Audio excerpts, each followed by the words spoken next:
Good, happy Thursday evening, July 22nd, 2021. I'm Riley King, and welcome to this Thursday evening edition of the Riley King Newscast, right here on the Riley King Network. We have a lot of news to get to this Thursday evening, so let's get started right now. First up,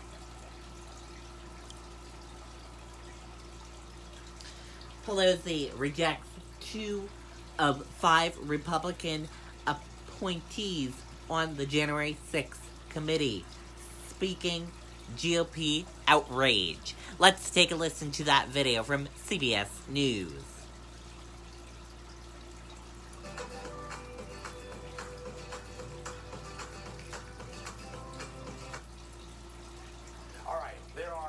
For a bipartisan congressional committee to investigate the deadly assault on the Capitol, but they are in disarray this morning. House Speaker Nancy Pelosi rejected 2 of Republican leader Kevin McCarthy's 5 picks for the panel. Both of those congressmen have opposed an investigation into what happened on January 6th. Chris Van Cleve has more from Capitol Hill. Chris, good morning. Good morning. Speaker Pelosi justified her decision, saying January 6th is so important it warranted this unprecedented action. Kevin McCarthy then blasted her for playing politics and said the GOP will do its own investigation. Let's be clear here. Both parties are going to claim victory because this plays directly to their bases. Pelosi has broken this institution. The top Republican in the House, Kevin McCarthy, slammed the stunning surprise from Speaker Nancy Pelosi, rejecting 2 Republican firebrands for the January 6th Select Committee. The Speaker denied Congressman Jim Jordan and Jim Banks, citing the integrity of the investigation and pointing to previous statements made by the 2. It's always been about getting the president, no matter what. Jordan and Banks are both outspoken allies of former President Trump, whose supporters made up the mob that stormed the Capitol. Both also voted to overturn the election and previously criticized the committee. They just want to be partisan. They just want to continue to attack the former president. They want to play their political games. Pelosi's move drew an immediate response from McCarthy. Why are you allowing a lame duck speaker to destroy this institution? This is the people's house, not Pelosi's house. He announced he'd pull all 5 of his appointed members, and instead, Republicans would do their own investigation if the speaker doesn't reverse course. Pelosi fired back. I wonder if you think there's somebody who would care about that. Breaking with her party, Liz Cheney is the lone Republican staying on the January 6th committee. She said she supports the Speaker's decision and criticized McCarthy. At every opportunity, the minority leader has attempted to prevent the American people from understanding what happened, to block this investigation. Now, Cheney is still on this panel because she was appointed by the Speaker, not Kevin McCarthy. The Select Committee's first hearing is set for Tuesday. They will be hearing from law enforcement officers who were at the Capitol on January 6th. Anthony? Chris, thank you. Okay, and there you go on that video and that report.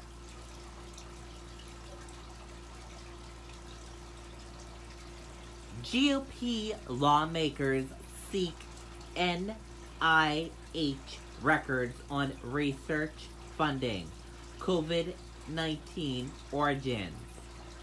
Let's take a listen to that video from CBS News.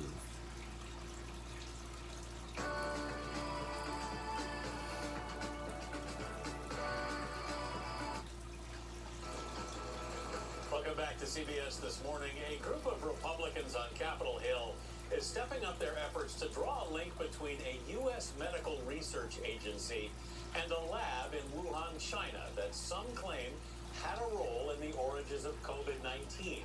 That theory is very much in dispute. Still, congressional investigators want records about possible U.S. funding of high-risk research at the Wuhan Institute of Virology before the pandemic. That's according to a letter to the National Institutes of Health obtained by CBS News. Senior investigative correspondent Catherine Herridge spoke with GOP Congresswoman Kathy McMorris Rodgers, the top Republican on the Energy and Commerce Committee. Catherine, good morning. Anthony, the Congresswoman says she's trying to answer the critical question of whether U.S. government grants played a role in risky research at the Wuhan lab that could have started the pandemic.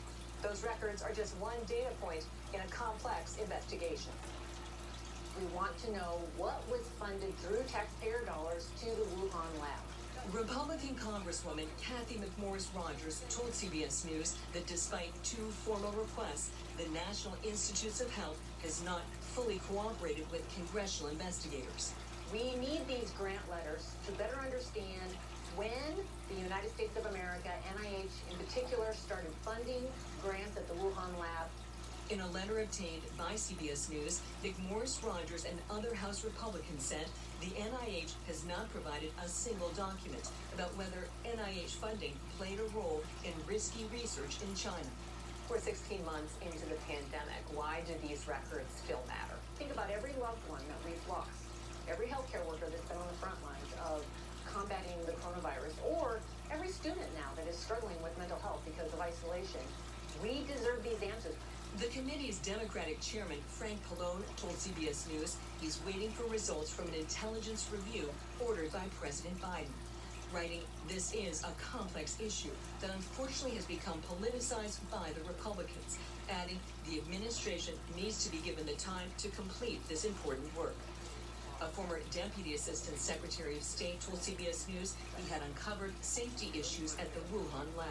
There was work with very dangerous viruses carried out at biosafety level 2, which has been compared to the safety level roughly of a dentist's office. The NIH recently confirmed money went to the Wuhan lab through the EcoHealth Alliance, an American research group. The NIH emphasized their application did not propose research to enhance any coronavirus to be more transmissible. Earlier this week, Dr. Fauci pushed back against the claim that U.S. money supported so-called gain-of-function research that may have made the virus more dangerous. Dr. Fauci, knowing that it is a crime to lie to Congress, do you wish to retract your statement of May 11th where you claimed that the NIH never funded gain-of-function research in Wuhan? Senator Paul, I have never lied before the Congress, and I do not retract that statement. You do not know what you are talking about, quite frankly. Would providing the records strip away the politics? Absolutely. Transparency is the key. We need to have answers. We need to know the origins of COVID-19 so that we can protect ourselves moving forward and that this doesn't happen again. In a statement to CBS News, the NIH says it has provided information requested by Congresswoman McMorris Rodgers, both in a letter and a subsequent briefing, and is currently working to provide additional information, Anthony. Catherine, thank you. The Hansons are going wherever the open road takes them, and no matter where they end up, they'll be about 10 minutes from a hotel by window. Okay, and there you go on that video and that report.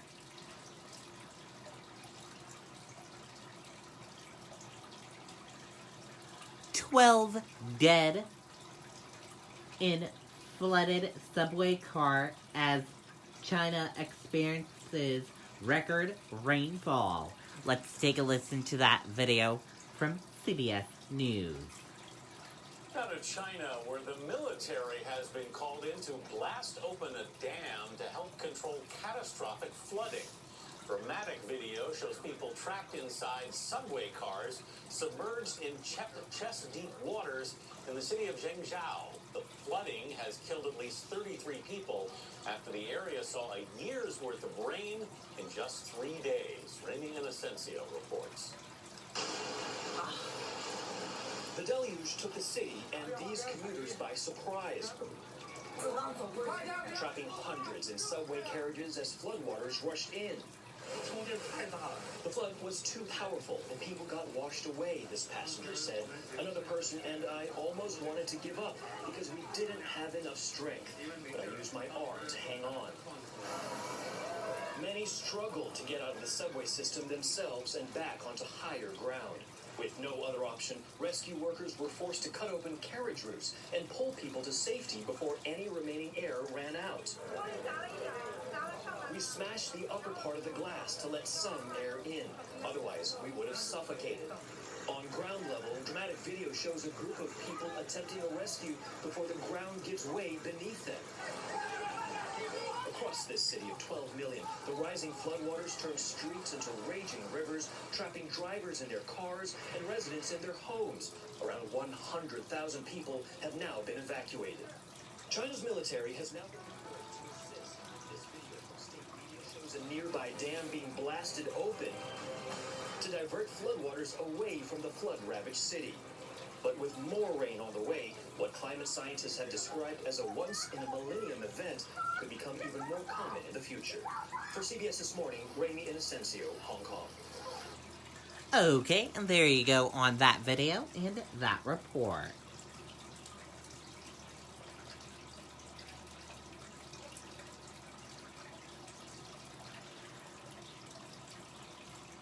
COVID looms large over Tokyo Olympic Games as positive cases rise among athletes and staff.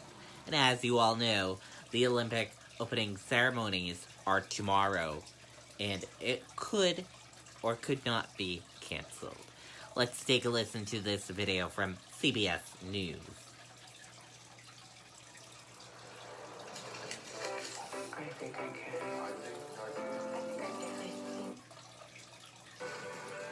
The COVID threat is looming large over the Tokyo Olympics, where competition has already begun even before the opening ceremony this Friday. This morning, the U.S. women's soccer team had a disappointing start in their quest for Olympic gold, losing to Sweden in their first game. But that isn't the end of their run. They play again Saturday. And in softball, the U.S. women's team beat Italy. Jamie Yukas has just landed in Tokyo to cover the games. All right, I'm at the pre-approved testing site for COVID. After 2 required COVID tests in Los Angeles, I was off on my 5,500-mile trip to Tokyo. You have to stay at your hotel for 14 days. The only places you're allowed to go are workspaces, pre-approved venues, or the convenience store around the corner. The protocols are just as strict for Olympic athletes. Although athletes are not required to be vaccinated, the safety protocols are strict and involve rigorous testing for anyone connected to the games. Spectators have been barred from most events.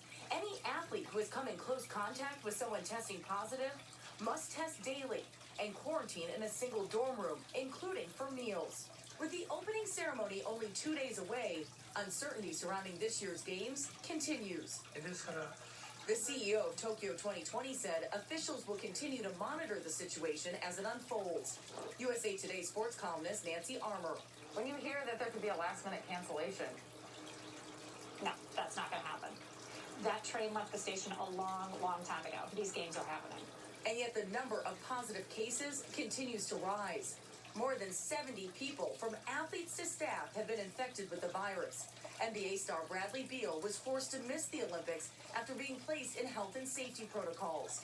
Fellow USA basketball star Katie Lou Samuelson tested positive before leaving the U.S.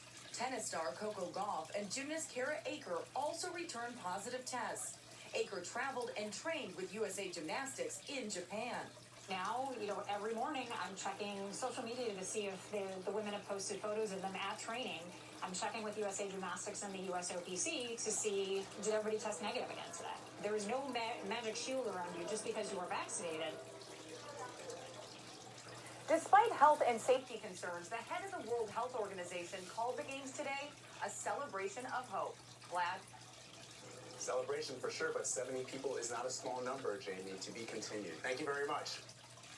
Okay, and there you go on that video and that report.